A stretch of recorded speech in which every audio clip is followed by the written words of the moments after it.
P Gopalakrishnan, ഒന്ന് ഇതിപ്പോൾ ചരിത്രപരമായി തന്നെ ഒരുപാട് പ്രശ്നങ്ങളുള്ള ഒരു ഏരിയയാണ്. ഇവിടെ അസം അക്കോർഡും തുടർന്നുണ്ടായ സംഭവങ്ങളും വിശദീകരിച്ചല്ലോ. അസമിൽ ഇപ്പോഴുള്ള പ്രശ്നം എന്താണ്? അസമിനെ സംബന്ധിച്ച് അസം അക്കോർഡ് അനുസരിച്ച് 1971 ശേഷം വരുന്ന ആളുകൾക്ക് പൗരത്വം കൊടുക്കാൻ പറ്റില്ല. അവിടെ ഈ അസമീസ് സംസാരിക്കുന്ന ആളുകളുടെ പ്രശ്നം ആരോടാണ്? ബംഗാളി സംസാരിക്കുന്ന ഹിന്ദുക്കളോടും കൂടിയാണ്. അവർക്ക് കൊടുക്കാൻ പറ്റില്ല എന്നുള്ളതാണ് അവിടെ നിലപാട്. വലിയ പ്രതിഷേധം സ്വാഭാവികമായി ഉണ്ടാവും. ഇന്ന് ഹർത്താലും ബന്ധുവൊക്കെ ആയിരുന്നു അസാമിൽ. ഇതൊരു പാൻഡോറയുടെ പെട്ടി തുറക്കുന്നത് പോലത്തെയുള്ള ഏർപ്പാടാണ്. ശരിയാണ്, പശ്ചിമ ബംഗാളിൽ നിങ്ങളുടെ വോട്ട് ബാങ്ക് ആവാൻ സാധ്യതയുള്ള ഒരു വലിയൊരു വിഭാഗം ആളുകൾക്ക് പൗരത്വം കിട്ടാനുണ്ട്. അതേസമയം മറ്റൊരു വിഭാഗത്തിന് കിട്ടാതെയും വരും. ഇതൊക്കെ ഉണ്ടാക്കുന്ന കാലുഷ്യങ്ങൾ വളരെ വളരെ വലുതായിരിക്കും. അതൊരു തിരഞ്ഞെടുപ്പ് കാലമാണ്. ഒരു തിരഞ്ഞെടുപ്പ് കാലത്ത് ഇതുപോലെ നമ്മുടെ ചരിത്രത്തിൽ തന്നെ ചോരപ്പുഴകൾ വിശേഷിച്ച് ആസാമിൽ ഉണ്ടാക്കിയ ഒരു വിഷയത്തെ ഒരു തിരഞ്ഞെടുപ്പ് കാലത്ത് തുറന്നു വെക്കുന്നതിന് പിന്നിലുള്ള അജണ്ട എന്താണ് എന്നുള്ളതാണ് താങ്കൾ മറുപടി പറയേണ്ട ഒരു കാര്യം. ഞാൻ താങ്കൾ ചോദിച്ചതിന് മറുപടി പറയാം. പക്ഷേ 2-3 ആളുകൾ പറഞ്ഞതുകൊണ്ട് അതൊന്ന് ക്ലാരിഫൈ ചെയ്യാനുള്ള സമയം തരണം. ആദ്യം ഡോക്ടർ ഫസൽ ഗഫൂർ പറഞ്ഞത് എനിക്ക് വളരെ ഇഷ്ടപ്പെട്ടു. കാരണം അദ്ദേഹം പറഞ്ഞത് ഇത് മതപരമല്ല, ഇത് പൊളിറ്റിക്കലാണ്. ഇത് മുസ്ലിം ലീഗിൻ്റെ പ്രതിനിധി മിസ്റ്റർ ഷാ പറഞ്ഞതിന് നേരെ വിരുദ്ധമാണ്. ഷാ എന്താ പറഞ്ഞത്? ഇവിടെ ഡിസ്ക്രിമിനേഷൻ നടക്കുന്നുണ്ടോ മിസ്റ്റർ ഷാ? താങ്കളൊരു അഡ്വക്കേറ്റ് അല്ലേ? താങ്കൾ ഉദ്ധരിക്കുമ്പോൾ കോൺസ്റ്റിറ്റ്യൂഷൻ്റെ 14-ഉം 15-ഉം പറഞ്ഞു. കോൺസ്റ്റിറ്റ്യൂഷൻ്റെ 15-ൽ വളരെ കൃത്യമായിട്ട് കാര്യങ്ങൾ സൂചിപ്പിച്ചിട്ടുണ്ടല്ലോ. എൻ്റെ മുമ്പിൽ കോൺസ്റ്റിറ്റ്യൂഷൻ ഇരിപ്പുണ്ട്. ഞാൻ ആ കോൺസ്റ്റിറ്റ്യൂഷൻ വായിക്കേണ്ടെന്ന് ഞാൻ വിചാരിക്കുന്നു. Prohibition discrimination on the ground of religion, race, caste, sex or place of birth എന്നുള്ളതിൽ the state shall not discriminate against any citizen. അത് തന്നെയാണ് 15-ൽ. അതാണ് അതിൻ്റെ സാരാംശവും. അതവിടെ കിടക്കട്ടെ. പക്ഷേ ഒരു ബേസിക് ആയിട്ടൊരു ക്വസ്റ്റ്യൻ ഞാൻ ഉന്നയിക്കുകയാണ്. അതെന്താണ്? ഒരിക്കലും ഞാൻ പറഞ്ഞിട്ടില്ല ബംഗ്ലാദേശ് ജനാധിപത്യ രാജ്യമല്ല എന്നൊന്നും ഞാൻ പറഞ്ഞില്ല. ഞാൻ ജനാധിപത്യ രാജ്യമാണെന്ന് തന്നെയാണ് പറഞ്ഞത്. പക്ഷേ വിഭജനവുമായി ബന്ധപ്പെട്ട് ബംഗ്ലാദേശ് നമ്മുടെ വിഭജിക്കപ്പെട്ടു പോയ പ്രദേശത്തെ സ്ഥലമാണ്. വിഭജിക്കപ്പെട്ടു പോയതാണ് പാകിസ്ഥാൻ. അപ്പോൾ ഒന്ന് വിഭജിക്കപ്പെട്ടു പോയ സ്ഥലങ്ങൾ, 2 തിയോക്രാറ്റിക് സ്റ്റേറ്റ്. അതുകൊണ്ടാണ് ശ്രീലങ്കയും അതുപോലെ തന്നെ നേപ്പാളും ഭൂട്ടാനും ഒന്നും ഉൾപ്പെടാതിരുന്നത്. ഞാനിനി ആ വാദത്തെ എന്തുകൊണ്ട് ഉൾപ്പെട്ടില്ല, ഹിന്ദുക്കൾ എന്തുകൊണ്ട് എടുത്തില്ല എന്നുള്ള വാദത്തെ ഞാൻ തിരിച്ചു പറയാണ്. അതുകൊണ്ട് തന്നെ BJP ഏതെങ്കിലും തരത്തിൽ മതപരമായ ഹിന്ദുക്കൾക്ക് സൗകര്യം ചെയ്തു കൊടുക്കാനാണ് എന്ന് നിങ്ങൾക്ക് പറയാൻ കഴിയില്ല. അപ്പോഴാണ് വേറൊരു വാദം വെച്ചത്. അതെന്താ? മൈനോറിറ്റിക്ക് ഇതെതിരാണ്. അപ്പോൾ അദ്ദേഹം പറഞ്ഞല്ലോ ഇവിടെ ചില കലാപങ്ങളൊക്കെ നടക്കുന്നുണ്ടെന്ന്. മുഹമ്മദ് ഷാ പറഞ്ഞ അതേ രീതിയിലൊരു വാദം ഞാൻ അങ്ങോട്ട് വെക്കാണ്. നിങ്ങളിപ്പോൾ ഈ അയൽ രാജ്യങ്ങളിൽ നിന്ന് വരുന്ന റിലീജിയസ് മൈനോറിറ്റിക്ക് സിറ്റിസൺഷിപ്പ് കൊടുക്കുന്നതിലാണ് നിങ്ങൾക്ക് വിഷമം.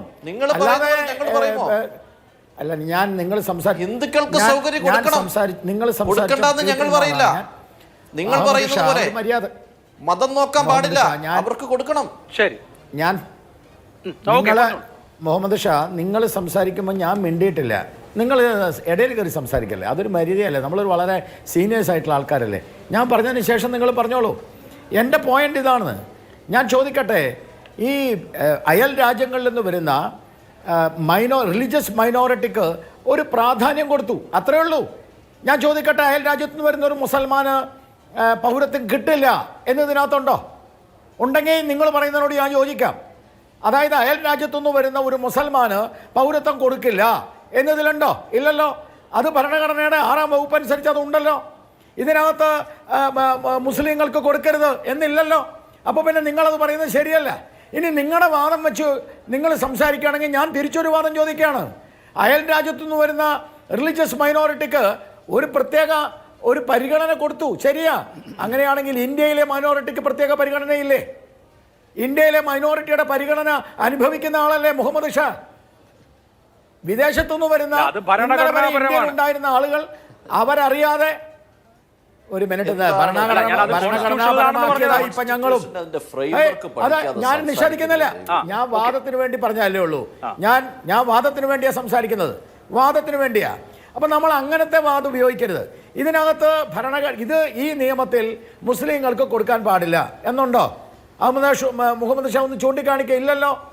അതിനകത്ത് സ്വാഭാവികമായി ഒരു പരിഗണന കൊടുത്തു. അതായത് റിലീജിയസ് പെർസിക്യൂഷൻ നേരിടുന്ന പാകിസ്ഥാനിലും അഫ്ഗാനിസ്ഥാനിലും ബംഗ്ലാദേശിലും റിലീജിയസ് പെർസിക്യൂഷൻ നേരിടുന്ന ഒരു വിഭാഗത്തിന് ഒരു പരിഗണന കൊടുത്തു എന്നല്ലേ ഉള്ളൂ. അല്ലാതെ മുസ്ലിങ്ങൾക്ക് കൊടുക്കരുത് എന്നതിനകത്തുണ്ടോ? ഇല്ല. ഇനി ഹിന്ദുക്കൾക്ക് ഒരു സ്പെഷ്യൽ കൊടുക്കാനാണെങ്കിൽ ഫസൽ ഗഫൂർ പറഞ്ഞതുപോലെ ശ്രീലങ്ക ഉൾപ്പെടുത്താമായിരുന്നു, നേപ്പാൾ ഉൾപ്പെടുത്താമായിരുന്നു, ബർമ്മ ഉൾപ്പെടുത്താമായിരുന്നു. അത് ഉൾപ്പെടുത്തിയില്ലല്ലോ. ഇനി ഞാൻ വേറൊരു കാര്യം പറയാം. റിലീജിയസ് പെർസിക്യൂഷൻ നടക്കുന്നില്ല എന്നൊരു വാദമാണ് ഫസൽ ഗഫൂർ വെച്ചത്, അഥവാ അതിവിടെ നടക്കുന്നുണ്ടെന്ന്. ഞാനൊരു കാര്യം ചോദിക്കട്ടെ ഫസൽ ഗഫൂർ, ആദ്യത്തെ നിയമമന്ത്രി ആരാ പാകിസ്ഥാനിലെ? ആദ്യത്തെ നിയമമന്ത്രി ഞാൻ മനസ്സിലാക്കുന്ന അനുസരിച്ച് ജോഗീന്ദ്രനാഥ് മണ്ഡല പാകിസ്ഥാനിലെ ആദ്യത്തെ നിയമമന്ത്രിയാണ്. അദ്ദേഹം എന്തുകൊണ്ടാണ് രാജിവെച്ചത്? രാജിവെച്ചിട്ട് അദ്ദേഹത്തിന് രാജിവെക്കേണ്ടി വന്നു. അദ്ദേഹത്തിൻ്റെ വീട്ടുകാരെയും വീടും തീ കൊളുത്തി. അദ്ദേഹം ഒരു രീതിയിൽ അവിടുന്ന് ഓടി രക്ഷപ്പെട്ടു. അദ്ദേഹം വന്നത് ബംഗാളിലാണ്. 1968 വരെ ആ മനുഷ്യൻ ഇന്ത്യക്കാരൻ. ആ മനുഷ്യൻ പാകിസ്ഥാനിൽ വിഭജനകാലത്ത് പോയി അവിടുത്തെ നിയമമന്ത്രിയായി. തിരിച്ച് അദ്ദേഹം 1968 ഓടി രക്ഷപ്പെട്ട് ഇന്ത്യയിൽ വന്നപ്പോൾ അഭയാർത്ഥിയായിട്ടാണ് അദ്ദേഹം മരിച്ചത്. എൻ്റെ ഒരു ചെറിയ സംശയം ഞാൻ നിങ്ങളോട് ചോദിക്കുകയാണ്. ഇല്ലീഗൽ മൈഗ്രൻസിനെ എങ്ങനെയാണ് നിയമം കണക്കാക്കുന്നത്? ഇല്ലീഗൽ മൈഗ്രൻസിനെ, ഒരു ഇല്ലീഗൽ മൈഗ്രൻറ്റിനെ കണ്ടാൽ എന്ന് പറഞ്ഞാൽ ഇന്ത്യയുടെ പൗരത്വം ഇല്ലാത്ത ഒരാൾ, വേണ്ടപ്പെട്ട ഒരു രേഖയുമില്ലാത്ത ഒരാൾ ഈ കേരളത്തിൽ വന്നാൽ ആ കേരളത്തിൽ അവരെ എന്താ ചെയ്യുക? കോടതി എന്താ ചെയ്യുക? പോലീസ് എന്താ ചെയ്യുക? നിയമം എന്താ ചെയ്യുക? ഈ കൊല്ലത്ത് പിണറായി സർക്കാർ വലിയൊരു സാധനം പറഞ്ഞിട്ടുണ്ട്. അതെന്താണെന്ന് എല്ലാവർക്കും അറിയാമല്ലോ, കോൺസെൻട്രേഷൻ ക്യാമ്പ് പോലെ. അപ്പോൾ ഇല്ലീഗൽ മൈഗ്രൻസിന് ഈ ഭരണഘടനാ പ്രകാരം ഈക്വൽ റൈറ്റ് കൊടുക്കണം എന്ന് നിങ്ങൾ സംസാരിച്ചപ്പോൾ ഞാൻ ഒരു ചോദ്യം ചോദിക്കുകയാണ്. ഇന്ത്യയുടെ പൗരത്വമില്ലാത്ത, ഒരു റെക്കോർഡുമില്ലാതെ ഇവിടെ വന്നിട്ടുള്ള ഒരു പാകിസ്ഥാനാണെന്ന് അറിഞ്ഞാൽ, പോലീസ് പിടിച്ചാൽ അയാളെ ഈക്വൽ സിറ്റിസൺഷിപ്പിലുള്ള, ഈക്വൽ പൗരനായിട്ടുള്ള എല്ലാ രീതിയിലുള്ള ആ ഒരു മര്യാദയും എല്ലാ രീതിയിലുള്ള നിയമപരമായ പരിരക്ഷയും ഇവിടുത്തെ കോടതി കൊടുക്കുമോ? മുഹമ്മദ് ഷാ വക്കീലല്ലേ ഒന്ന് പറഞ്ഞത് എന്നോട്? കൊടുക്കുമോ? കൊടുക്കില്ല. അപ്പം ഇല്ലീഗൽ ലോകത്തുള്ള സകല ഇല്ലീഗൽ മൈഗ്രൻസിനും തുറന്നു കൊടുക്കേണ്ട സ്ഥലമല്ല ഇന്ത്യ. ഞാൻ പറഞ്ഞു തീരട്ടെ. ലോകത്തുള്ള എല്ലാ ഇല്ലീഗൽ മൈഗ്രൻസിനും തുറന്നു കൊടുക്കേണ്ട സ്ഥലമല്ല ഇന്ത്യ. റോഹിംഗ്യൻ അഭയാർത്ഥികളെ ബംഗ്ലാദേശ് കയറ്റിയില്ല. അവർ രണ്ടുപേരും മുസ്ലിങ്ങളാ. ബംഗ്ലാദേശുകാർ തടഞ്ഞു. എല്ലാവരെയും ഇങ്ങോട്ട് വിളിച്ചോ, ഇവിടെ കയറ്റണം എന്ന് പറഞ്ഞാൽ ഭാരതീയ ജനതാ പാർട്ടി വളരെ കൃത്യമായിട്ടുള്ള ചില നിർദ്ദേശം വെച്ചിട്ടുണ്ട്. അത് ഇന്ത്യയുടെ ഭരണഘടനയിൽ പൗരത്വം കൊടുക്കാൻ കൃത്യമായ വകുപ്പുണ്ട്, 6-ാം വകുപ്പ്. അത് തടഞ്ഞിട്ടില്ല. എല്ലാവർക്കും പൗരത്വം കിട്ടും. ഒരാളും അത് മാറ്റിയിട്ടില്ല. പക്ഷെ ഒരു പരിഗണന കൊടുത്തു, ഒരു ചെറിയ പരിഗണന. ഈ പാവങ്ങള് ഈ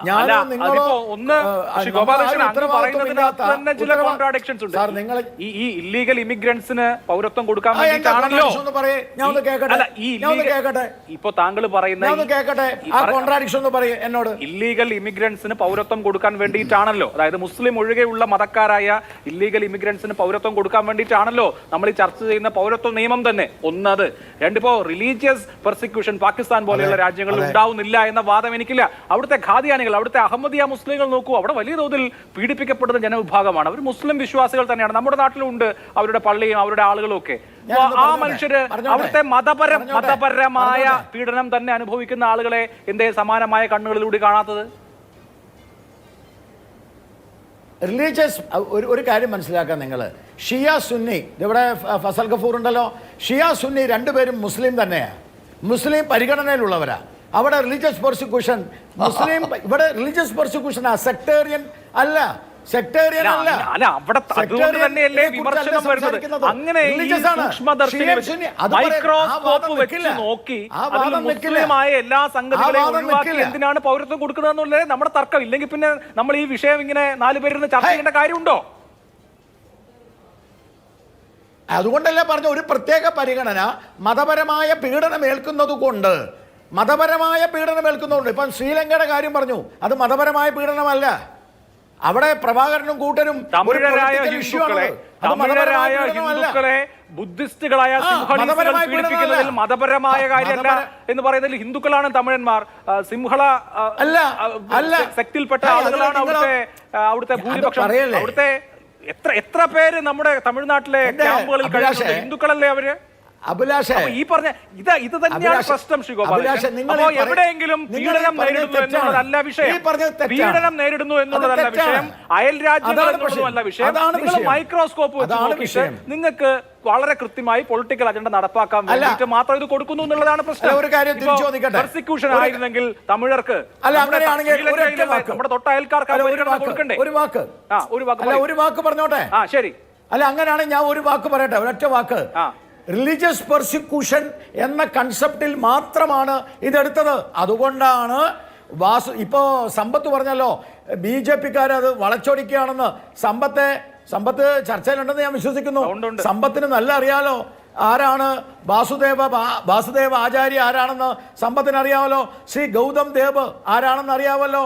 ഈ വാസുദേവ ആചാര്യയും ശ്രീ ഗൗതം ദേവിൻ്റെയും പ്രസ്താവന ഈ പ്രകാശ് കാരാട്ട് കത്തയക്കുന്നതിന് മുമ്പ് നിങ്ങളുടെ കോഴിക്കോട് എന്താ പറയാ നിങ്ങളുടെ കോൺഗ്രസ് നടക്കുന്നതിന് മുൻപ് ഇവരൊക്കെ ഈ മുതിർന്ന നേതാക്കന്മാർ പാർലമെന്റിൽ സംസാരിച്ചത് BJP-ക്കാർ വളച്ചൊടിച്ചതല്ല,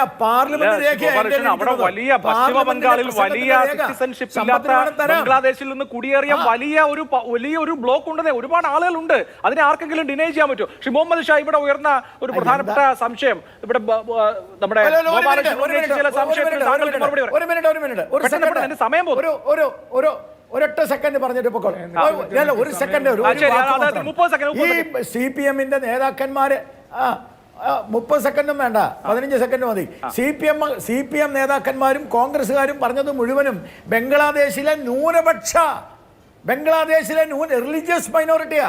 ബംഗ്ലാദേശിലെ റിലീജിയസ് മൈനോറിറ്റി മുസ്ലിംസ് ആണോ? ശരി, ഓക്കെ, അത്രേ ഉള്ളൂ. ശരി.